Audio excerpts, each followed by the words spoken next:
Kailangan din natin paminsan-minsan kung hindi nyo kayang imasahe yung inyong mga misis, i-treat nyo sa ganyan.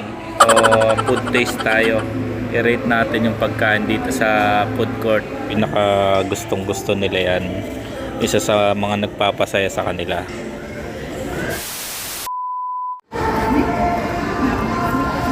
Alright, what's up mga master? Andito kami ngayon sa DV Mall at syempre Sunday, oras ng gala, family time, at syempre kasama natin yung mga mahihiyain kong mga kasama. Ayan, ang misis ko syempre at ang dalawa kong anak. Ayan. So Sunday, family time at tayo kakain at gagala. Idi wow! Mahihiyain yung ating mga kasama. So samahan nyo kami, let's go!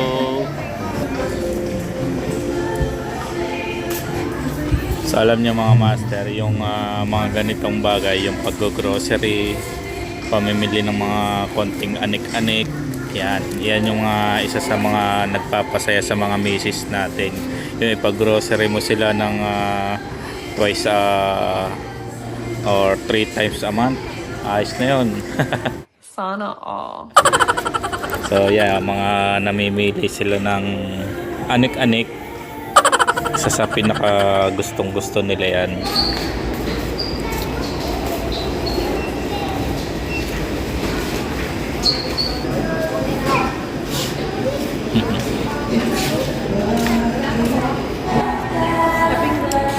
So kailangan din natin paminsan-minsan kung hindi nyo kayang imasahe yung inyong mga misis, i-treat nyo sa ganyan. Sana all! Para ma-relax naman ng konti. Alam niyo naman, naglalaba, namamlansya, nagluluto, ayan. Pwede na! Simpleng bagay pero okay yan. Nangatwirang ka pa.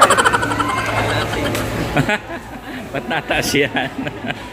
Alam niyo mga master, kahit hindi mga nagsasabi yung ating mga misis na kung gusto ba nila lumabas, ay dapat tayo na yung nag-i-initiate na lumabas, kasi medyo kahit nagtatrabaho tayo or pares kayo nagtatrabaho, pati mga anak nyo nag-i-school, ay para mabawasan yung kanilang stress na nararamdaman, paminsan-minsan talagang kailangan nating lumabas para ayun, ma-refresh naman sila.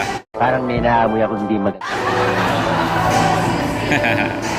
Yan, mga hindi nagsasabi pero kung ikaw mag-i-initiate ay malaking kaligayahan na or masaya na sila sa mga simpleng ganyan. Alright, yan, anak ko yung isa, nawala yung isa, yun.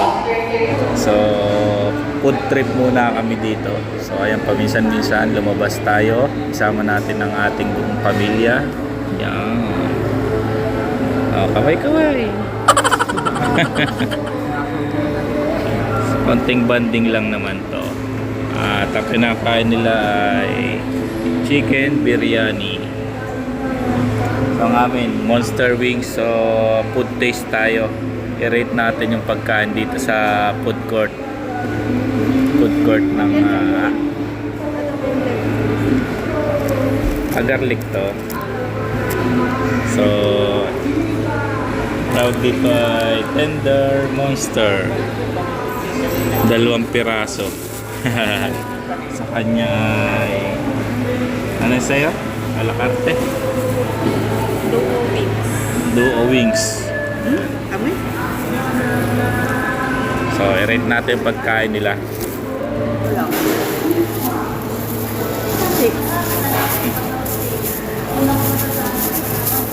So 10 of out of 10, anong rate mo dyan sa chicken biryani nila? 7. Ha? 7.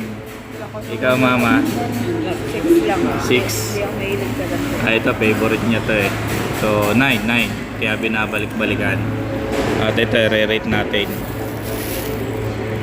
Hindi ko gusto yung amoy margarine.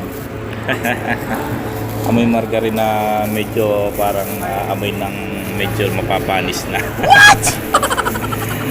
At lasahan natin, garlic flavor kasi yung in order natin, no? Ay, Lambot kasi sila. Nako. Ayoko ng lasa. Yung masda rin niya parang malumanis na.